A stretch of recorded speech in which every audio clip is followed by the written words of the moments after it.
Effectivement, après cette partie qui a consisté à présenter les résultats en laboratoire, on a déployé ces dispositifs sur le terrain.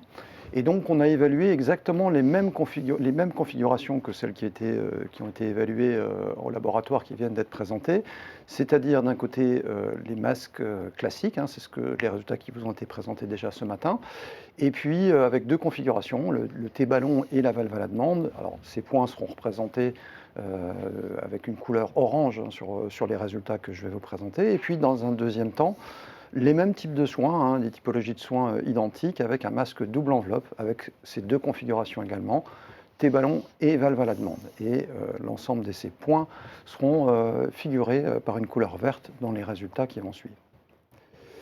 Alors, si on regarde voilà, simplement une utilisation masque classique et masque double enveloppe, hein, là vous voyez sur un ensemble de quasiment 500 mesures, on constate que l'utilisation du masque double enveloppe permet de réduire significativement l'exposition. Vous voyez sur le côté gauche de la figure le diagramme box-plot en orange qui montre qu'on a soit plus de 50%, entre 50 et 75% des valeurs qui sont supérieures à la valeur limite, qui est de 125 ppm, qui est représentée par un trait rouge pointillé.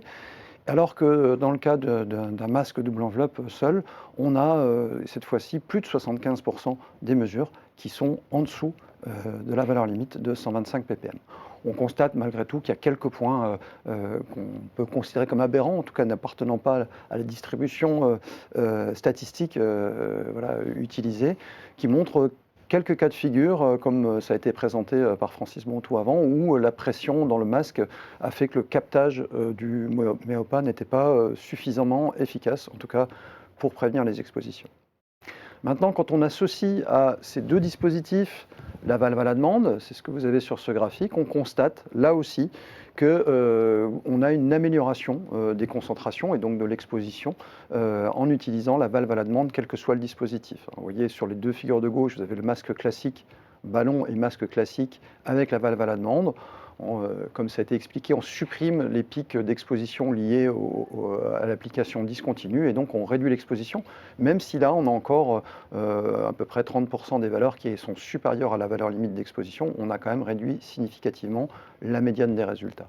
Puis les deux graphiques en vert montrent les résultats avec le masque double enveloppe, avec le T-ballon en vert foncé et avec la valve à la demande en vert clair. Et on constate que là encore, on diminue la médiane et surtout, dans le cas de l'association entre un masque double enveloppe et une valve à la demande, on a 100% des mesures qui sont en dessous de la valeur limite d'exposition professionnelle. Maintenant, si on regarde ce graphique que je viens de vous présenter et qu'on le compare à ce qui vient d'être présenté avant par Francis Bontou en laboratoire, et que si je mets ça en transparence, vous constatez en fait que, bon, à l'échelle près, puisque comme vous l'a expliqué Francis Bontou, c'est une approximation, on a une distribution qui est très similaire, on a un très bon accord entre les résultats obtenus en laboratoire sur le mannequin et sur le terrain. En laboratoire, on a les deux cas extrêmes, et puis évidemment sur le terrain, on a tous les cas de figure entre l'application discontinue et l'application continue. On a toute la réalité du terrain. Mais cette comparaison entre les deux types de résultats conforte bien les résultats qui ont été obtenus en laboratoire sur notre dispositif expérimental. Alors, si maintenant on revient, on regarde un petit peu ce que représente l'effet de l'utilisation du masque double enveloppe. Ici, vous avez une représentation sur un soin qui est relativement peu exposant, hein, mais qui, malgré tout, représenté en rouge avec un masque classique, présente des concentrations qui peuvent dépasser la centaine de ppm. On voit pour un soin rigoureusement identique, avec l'utilisation d'un masque double enveloppe, on a ici une réduction significative de l'exposition, puisque la concentration ne va pas dépasser 20 ppm. Pour un soin un petit peu plus émissif, ici une biopsie ostéomédulaire sur un patient, avec encore une fois une configuration rigoureusement identique, hein, c'était dans la même salle d'examen. On constate en rouge, lorsqu'on utilise un masque classique, une augmentation progressive de la concentration hein, d'exposition. Hein. On part d'une centaine de ppm, mais on va monter jusqu'à 500 ppm après quelques dizaines de minutes de soins. Alors, encore une fois, avec le masque double enveloppe, on a une concentration qui reste très faible et en tout cas compatible avec la valeur limite de 125 ppm. Et puis, dernier soin présenté ici aussi avec des soins dentaires, hein, donc où on a des expositions extrêmement élevées, comme on l'a dit plusieurs fois. Là également, on constate l'efficacité du masque double enveloppe, puisque on a une réduction de concentration avec un seuil de dépassement, on dépasse à peine 100 ppm. Donc si on revient au schéma qui a été présenté ce matin sur l'utilisation, enfin les mesures d'exposition avec une utilisation des dispositifs classiques, hein, masque classique simple enveloppe. Hein, je vous rappelle ici la valeur limite d'exposition à 125 ppm, les différents types de soins pour lesquels on a fait des mesures, hein, soins d'odontologie, urgence enfants, adultes, soins au brûlé, endoscopie, soins divers et soins de biopsie cardiaque. Hein. On constate, si maintenant on superpose à ces résultats les résultats obtenus avec un dispositif de réduction d'exposition, soit double enveloppe, enfin, ici double enveloppe et parfois couplage double enveloppe valve à la demande, que dans tous les cas de figure, les concentrations sont réduites de manière très significative et qu'elles permettent dans la plupart des cas de rester en dessous de la valeur limite de 125 ppm.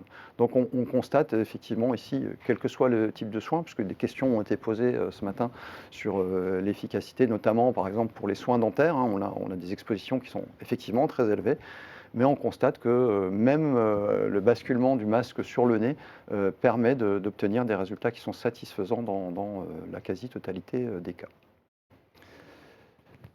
Donc, ce qu'il faut retenir de ces données, c'est que déjà, chose très importante, c'est une confirmation des résultats obtenus au laboratoire. Hein.